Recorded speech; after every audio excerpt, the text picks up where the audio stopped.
써니가 제일 걱정되는 건 뭐예요? 제일 걱정되는 건 아토피예요.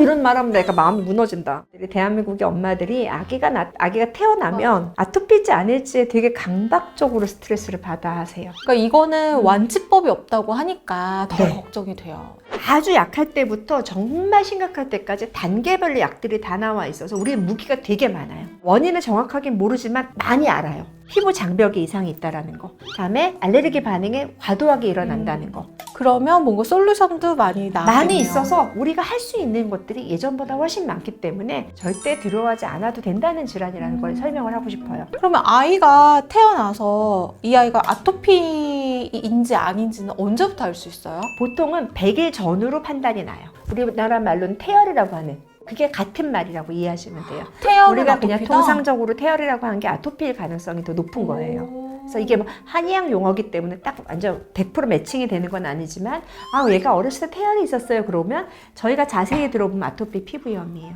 또 하나는 이 아토피 피부염은 단순하게 우리가 피검사로 진단하는 병이 아니라고 항상 강조를 드려요. 그럼 어떻게? 특정 부위에 반복적으로 염증이 생기는 게 1순위예요. 그다음에 가려워해야 돼요. 그리고 가족력이 있어요. 그러면 이렇게 봤는데 아이가 아토피일 가능성이 이제 보인다.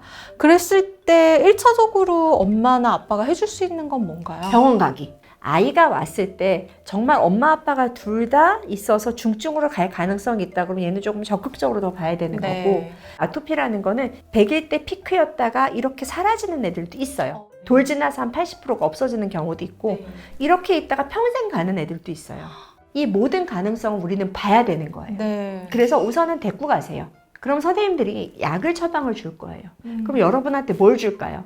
스테로이드? 엄마들이 그렇게 두려워하는 스테로이드를 줘요. 근데 스테로이드만 주지는 않아요. 우리 의료기기인 창상피복제, 보습제를 같이 줘요. 이거를 잘 바를 수 있게. 네. 절대 하지 말아야 될 게 있어요. 진물이 나고 너무 빨간데 나는 보습제를 100번을 발라서 얘를 치료할 것이다. 그 일반 보습제를 발라줘요? 안 돼요. 염증을 없애야 되기 때문에 제대로 약이 들어가 줘야 돼요. 참고로 병원에 오신다고 해서 병원 비용이 너무 많고 저희가 돈을 많이 버는 건 아니에요. 아이를 위해서 아이가 잘못된 치료로 시기를 놓칠까 봐 하는 얘기예요. 그리고 절대 민간요법으로 아토피 피부염 치료하겠다는 그런 길로 가면 멀리 돌아가는 거예요. 물론 될 때가 있어요. 왜냐하면 아토피는 여러분 악화와 완화가 반복되는 질환이기 그렇죠. 때문입니다. 네. 이걸 너무 얘기하고 싶었어요. 완화가 됐는데 그게 우연히 겹치면 그게 치료한 것처럼 보일 수가 있죠. 아이가 태어나서 100일 이때까지는 피부 상태를 좀 주의 깊게 봐야겠다라는 생각이 들었어요. 예, 보통 네. 6개월 때 생기는 아토피도 있고 돌에도 생길 수 있고요. 또 하나는 이제 아토피라고 하면 어머님들이 먹을 것 때문에 생겨요 라고 얘기를 할 거예요. 근데 요때 아기는 100일 때까지는 분유밖에 먹는 게 없는데. 그렇죠. 그래서 어머님들이 나 모유를 먹이는데 모유를 먹이는 이유는 아토피가 생길까 봐 먹여요 라고 얘기하는데, 안타깝게도 연구에 의하면 모유를 수유한다고 아토피가 줄지는 않아요. 오히려 모유 수유하는 애들이 아토피가 더 많다는 보고도 있어요. 아토피 위험이 있기 때문에 엄마가 모유를 더 열심히 먹였는데 그래도 어쩔 수 없이 생겼으니까 더 높게 나오는 경우겠죠. 그랬을 수 있죠. 네. 그래서 모유 수유를 안 해서 아토피가 생긴 건 아니냐? 아니에요. 그런 건 아닙니다. 절대. 네, 절대 아니에요. 그래서 아토피는 피부염이에요. 장염이 아니라고요. 그래서 장을 튼튼하게 해서 아토피 피부염이 안 생기게 하는 그런 거보다는 피부를 잘 발라주고 치료하는 거에 집중을 하고요. 물론 그건 있어요. 아토피의 악화 요인이 되게 많아요. 진먼지 진드기처럼 꽃가루처럼 개, 고양이처럼 흡입한 것도 있지만 음식으로 악화되는 아토피 피부염이 있어요. 악화와 원인은 다른 얘기. 악화는 뭐예요? 이미 있는데 음식을 먹어서 나빠지게 하는데 만 2세 전에 그런 경우가 많아요. 대표적인 게 밀가루, 우유, 콩, 계란. 희한하게 엄마가 모유 수유하는 중에 밀가루 먹었는데 모유 수유를 했더니 나빠졌다. 그럼 한 번쯤 의심을 해봐야 돼요. 아토피가 두려워서 단백질을 안 먹이는 분들도 있어요. 아기 커야 되는데.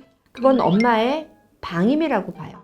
저 알러지 분유라고 하는 HA 분유를 먹이는 경우가 있는데 진짜 맛없거든요. 어쩔 수 없이 우유가 악화 요인이어서 음식 알러지가 있는 애들은 걔를 어쩔 수 없이 먹이는 음식인 거지, 우리 아이가 아토피가 없는데 생길까 봐 HA 분유를 먹이는 건 아니에요. 아이들은요 커야 돼요. 항상 얘기하지만 뭐 밀가루 음식의 대표적인 새우깡은 우리 딸은 6개월 때부터 우리 엄마가 먹였더라고요. 물론 비염은 있어요. 근데 걱정하지 않아요. 우리는 항히스타민제 이렇게 바틀로 먹으니까.